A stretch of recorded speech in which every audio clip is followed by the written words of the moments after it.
दोस्तों, कोई अमीर हो या गरीब हो या फिर कोई मिडिल क्लास का हो, हर किसी की सबसे बड़ी जरूरत पैसा ही है। क्योंकि अमीर और अमीर बनना चाहता है और गरीब अपनी गरीबी मिटाना चाहता है। एंड एक मिडिल क्लास इंसान अपने रोजाना की पैसों की किल्लत से सुकून पाना चाहता है। इसीलिए हर कोई सिर्फ ज्यादा से ज्यादा पैसे कमाने के बारे में सोचते हैं, उसे बढ़ाने के बारे में सोचते हैं। और इस चक्कर में लोग अपनी लाइफ में जो भी फैसले लेते हैं वो पैसों को ही ध्यान में रख कर लेते हैं। चाहे बात अपने पसंद का करियर चुनने की हो या फिर अपने बच्चे को एजुकेशन देने की।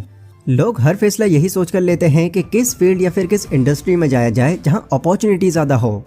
लेकिन कई बार पूरी प्लानिंग करने के बाद भी लोग पैसों को समझने में फेल हो जाते हैं, जिसकी वजह से उन्हें बाद में जाकर काफी पछताना पड़ता है।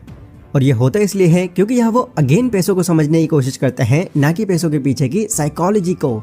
देखो, जैसे किसी भी इंसान का बिहेवियर, उसकी थिंकिंग को हम उसकी साइकोलॉजी को समझकर जान सकते हैं, ठीक उसी तरह पैसों को समझने के लिए भी पैसों की साइकोलॉजी समझनी पड़ती है। हम सब जानते हैं कि पैसे कमाने और अमीर बनने के बारे में कई बुक्स लिखी जा चुकी हैं, लेकिन उन सब में साइकोलॉजी ऑफ मनी एक ऐसी बुक है जो आपको अमीर बनने का रास्ता तो दिखाती है, बट इसका हर चैप्टर आपको ये भी बताता है कि पैसों को लेकर आखिर लोगों की साइकोलॉजी क्या होती है और टाइम के साथ साथ पैसों को लेकर हमारा बिहेवियर कैसे बदलता है। सो अगर आप भी इन पैसों के पीछे की साइकोलॉजी को समझना चाहते हैं और ये जानना चाहते हैं कि पैसा एक्चुअल में काम कैसे करता है, तो आज की इस वीडियो को एंड तक जरूर देखना, क्योंकि इस वीडियो में मैंने साइकोलॉजी ऑफ मनी बुक पढ़ने के बाद आपके साथ इस बुक के 7 ऐसे वैल्यूबल लेसन शेयर किए हैं जो आपको पैसों से रिलेटेड आपके हर डाउट को क्लियर करते हैं। So let's begin. Number 1, no one is crazy.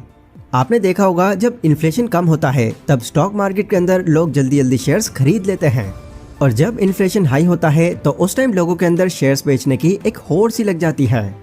इस तरह के इन्वेस्टमेंट डिसीजन को देखकर एक आम इंसान उनको जज करते हुए यही समझता है कि ये सब चीजें कुछ और नहीं, बस पागलपन है। बट ऑथर कहते हैं कि हमारा जो एक्सपीरियंस है वो पूरी दुनिया में पैसों से रिलेटेड इवेंट्स का 0.0000001% है, और हमें ऐसा लगता है कि इस दुनिया में क्या चल रहा है या लोग पैसों को लेकर क्या करते हैं, इस बारे में हमको 80% जानकारी है। देन अपनी इसी सोच की वजह से हम बाकी लोगों को भी जज करने पहुंच जाते हैं, जबकि रियलिटी ये है कि अगर एक टाइम पर हम भी उनकी जगह होंगे तो हम भी वही चीजें करेंगे, क्योंकि उस टाइम हमको भी ये लग रहा होगा कि मुझे सब कुछ पता है और जो भी मैं कर रहा हूँ वही सही फैसला है। जबकि ऐसा बिल्कुल नहीं है। हर किसी का पैसों को लेकर सोचने का तरीका अलग होता है। इसलिए याद रखो कि अगर किसी का पैसों को लेकर कोई गलत डिसीजन निकल जाता है तो वो ना समझ नहीं है। भले ही सुनने में आपको थोड़ा अजीब लगे, पर अगेन आप भी अगर उसकी जगह पर होते तो आप भी कुछ वैसा ही कर रहे होते जैसा दूसरे कर रहे हैं। Number 2, luck versus risk. मान लो आपने पूरी रिसर्च करने के बाद कोई एक शेयर खरीदा, लेकिन 5 साल के बाद में आपका वो शेयर ऐसा ग्रो नहीं हुआ जैसा आप सोच रहे थे, या आपके उल्टे पैसे और डूब गए, तो बताइए आप इसे किस नज़र से देखेंगे? ऑब्वियसली एक बहुत ही खराब इन्वेस्टमेंट। लेकिन हर बार चीज़ें ऐसी नहीं होती हैं।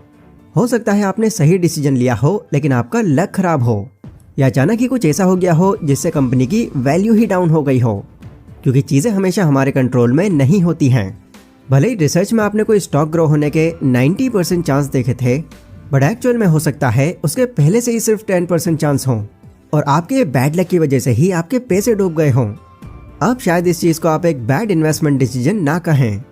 वहीं अगर आपने कोई ऐसा स्टॉक खरीद लिया है जो आपको लगता है कि ये ठीक ठाक तो चल पाएगा बट ज़्यादा ग्रो नहीं करेगा, लेकिन कुछ ही टाइम में वो शॉकिंगली ग्रो कर जाता हो, तो आपके लिए ये इन्वेस्टमेंट डिसीजन कैसा होगा, अच्छा या बुरा? ये तो आपकी नज़रों में सबसे अच्छा डिसीजन होगा और आप बाकियों को भी इसे सजेस्ट करोगे। देखो, लक और रिस्क हमेशा एक दूसरे के पैरेलल ही चलते हैं, इसलिए कोई भी फाइनेंशियल एडवाइस लेते टाइम या खुद का कोई फाइनेंशियल डिसीजन लेने से पहले लक और रिस्क दोनों को ही एक्सेप्ट कर लेना चाहिए। ये बात आप इससे भी समझ सकते हैं। 1965 में बिल गेट्स का लक था कि वो सीटल के लेक साइड स्कूल में थे और यहाँ पर कई कंप्यूटर्स अवेलेबल थे। पर सोचो अगर उस टाइम पर उनके स्कूल में कोई कंप्यूटर ही ना होता तो आज शायद बिल गेट्स का नाम अमीरों की लिस्ट में ही नहीं होता, और ना ही आज हमारे पास ये माइक्रोसॉफ्ट जैसी कंपनी होती। Number 3, find your enough. क्या आपने कभी खुद से ये कहा है कि बस मेरे पास जितना भी पैसा है वो इनफ है? वेल, इसका ऑब्वियस आंसर होगा नहीं, क्योंकि ऐसा कोई इंसान नहीं है जो ये कहता आपको मिल जाए कि बस कमा लिया जितना कमाना था, अब और पैसा नहीं चाहिए।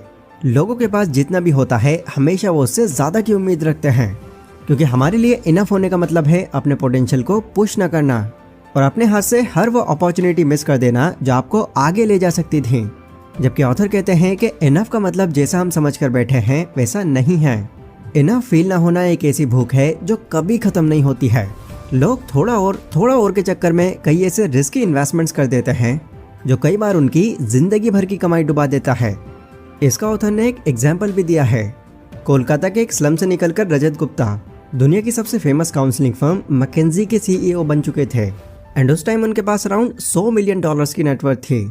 लेकिन उसके बाद भी और पैसा कमाने के लालच में उन्होंने $17 मिलियन के लिए एक इनसाइडर ट्रेडिंग की और इस चक्कर में वो बहुत बुरी तरह से फंस गए और उनको जेल तक जाना पड़ा और यहीं से उन्होंने अपनी रेपुटेशन, जॉब प्लस अपना सारा पैसा खो दिया।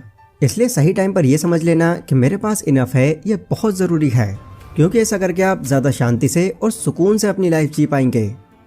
Number 4, the power of compounding. किसी भी काम में हमको तब ज़्यादा एक्साइटमेंट होती है जब उसका रिजल्ट सामने आना हो एंड इस चक्कर में लोग थोड़े बेसब्र हो जाते हैं और चाहते हैं कि उन्हें जो भी रिजल्ट मिले वो जल्द से जल्द मिल जाए।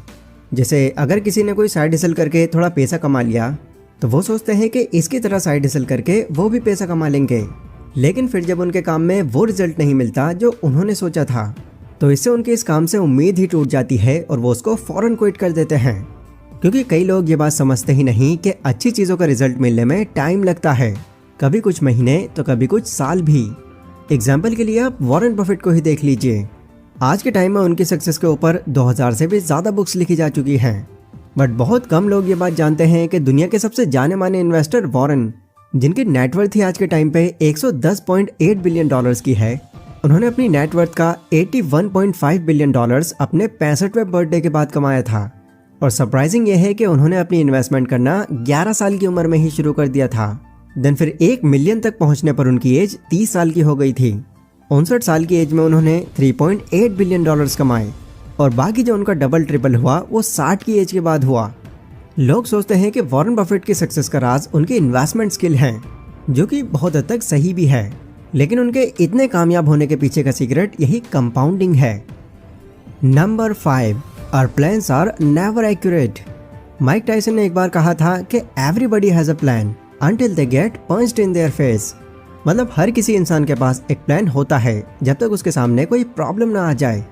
आपने देखा होगा कि जब भी लोग फाइनेंस की बात करते हैं तो हर किसी के पास अपनी अलग फाइनेंशियल प्लानिंग होती है, बट इमरजेंसी जब भी आती है ना, वो किसी को देख कर नहीं आती, ये बिना बताए दस्तक देती है। इसलिए ऑथर हमको ये एडवाइस करते हैं कि आपको फाइनेंशियल प्लानिंग करने के साथ साथ कुछ इमरजेंसी के लिए भी रखना ज़रूरी है, जिसमें आप या तो कोई इमरजेंसी फंड बना सकते हो या फिर एटलीस्ट अपने 6 महीने की सैलरी फ्यूचर सिक्योरिटी के लिए अपने पास बचा कर रख सकते हो। बिकॉज मान लीजिए आपने अपना सारा पैसा किसी काम में इन्वेस्ट कर दिया और अचानक से कोई प्रॉब्लम आ गई या गॉड न करे आपकी तबीयत खराब हो गई, तो उस काम की सही तरह से ग्रोथ दिलाने में आपको बहुत दिक्कतें आएंगी और हो सकता है आपकी एक्टिव प्रेजेंस ना होने की वजह से वो बिजनेस ही ठप हो जाए। तो ऐसे में इमरजेंसी के नाम पर अगर एक बैकअप आपके पास होगा तो आप एक प्रॉब्लम में आने से बच जाएंगे। Number 6, freedom comes first. दुनिया में हर किसी इंसान को यह लगता है कि उनके पास जितना भी पैसा है उसे वो कंट्रोल में रख पा रहे हैं, जबकि ऑथर के अकॉर्डिंग होता बिल्कुल इसके ऑपोजिट है। मतलब आजकल हम पैसों को नहीं बल्कि पैसा हमको कंट्रोल कर रहा है। और यही रीजन भी है कि 1 बिलियन से ज़्यादा फुल टाइम वर्कर्स का सर्वे करने पर यह पाया गया कि दुनिया में करीब 85% लोग ऐसे हैं जो अपनी जॉब से नफरत करते हैं, पर फिर भी मजबूरी में उनको ये काम करना पड़ता है। ऐसा इसलिए क्योंकि उनको पैसा चाहिए।